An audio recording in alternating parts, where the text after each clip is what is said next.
లోకేష్ గారిని ఉద్దేశించి కొడాలి నాని చేస్తున్న వ్యాఖ్యలను ఎలా చూడాలంటారు అసలు? కొడాలి నాని అనేవాడు ఒక మనిషి జన్మెత్తిన మనిషే కాదు.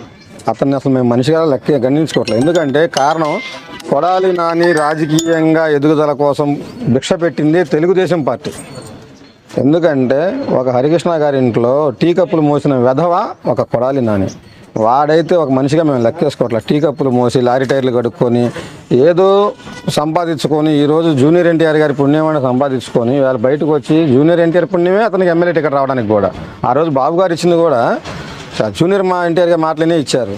ఈరోజు అతను ఒక తల్లి పౌరాలు తాగి తల్లి రొమ్ము గుద్దటం అంటే మేము ఎప్పుడో గతంలో అది ఒక స్టోరీ లాగినేవాళ్ళం. ఈ కొడాలి నాని లాంటి వాడిని చూస్తే తెలిసింది అనమాట తల్లి పాలు తాగి తల్లి రొమ్ము గుద్దటం అంటే. అలాంటి వెధవ ఈ జగన్మోహన్ రెడ్డి హయాంలో వీడొక్కడు తప్ప నాకు ఎవడు కనబడతలా. ఎందుకంటే నీచమైన మాటలు, నీచమైన పద్ధతులు, నీచమైన వ్యవహారాలు, నీచమైన ఆ ప్రవర్తన మొత్తం నీచమైనది.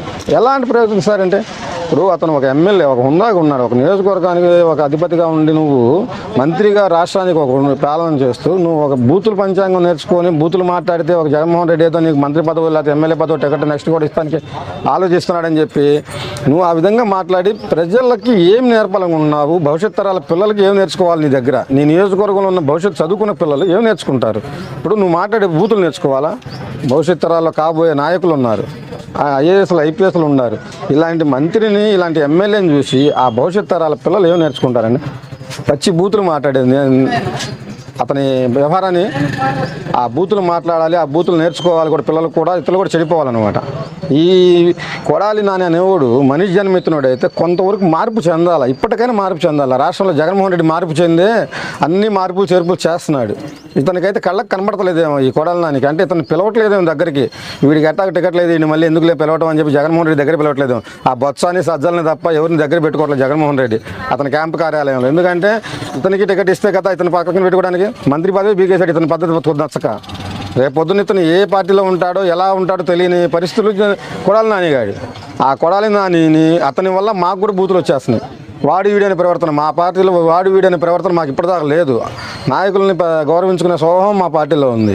కింద స్థాయి నుంచి కానివ్వండి, అది పెద్ద జాతీయ స్థాయి కానివ్వండి, ఎవరినైనా చిన్న వ్యక్తి అయినా పెద్ద వ్యక్తి అయినా గౌరవించుకునే స్వభావం మా పార్టీలో ఉంది. ఈ పార్టీ వీళ్ళని బట్టి మాకు కూడా మాట్లాడే అంత చండాల పరిస్థితి మేము దిగిపోయామంటే ఈ కొడాలి నాని లాంటి వాళ్ళు, రోజా లాంటి వాళ్ళు, పేరు నాని లాంటి వాళ్ళు, పేరు నాని పరిస్థితి అయిపోయింది. పేరు నాని తీసి పక్కన నూకేశారు. రోజా గారిని కూడా పక్క తీస్తారు, అయిపోయింది. రోజాక్కకి ఇక ఆమె డ్యాన్స్లు వేసుకోవడానికి, జబర్దస్త్ స్కిట్లు చేసుకోవడానికి తప్ప ఇంకా దేనికి పనికిరాదని అర్థమైపోయింది. ఎందుకంటే మంత్రి ఉంది కదా, మంత్రికి మళ్ళీ లాస్ట్ దాకా చేయాలి కాబట్టి ఆమె కొంచెం ఊరట కలిగించేటట్టుగా అవుతుంది జగన్ వ్యవహారం తప్ప ఈ కొడాలి నాని కానీ, పేరు నాని కానీ, అనిల్ కుమార్ యాదవ్ అయిపోయింది అతని సినిమా కూడా. అతను నిన్నటి దాకా దిగిందన్న బుల్లెట్ అంటే అతనికే దిగింది, వెనక నుంచి దింపాడు, గట్టిగా దింపాడు బుల్లెట్ కూడా. అసలు అలాదిలాగా దింపల, దాదాపు అదే 6 mm ఉంటుందంట, వాడికి ఏమవుతుంది 90 mm దింపినట్టు ఉన్నాడు అనిల్ కుమార్ యాదవ్కి. ఆడి పరిస్థితి అలా అయిపోయింది.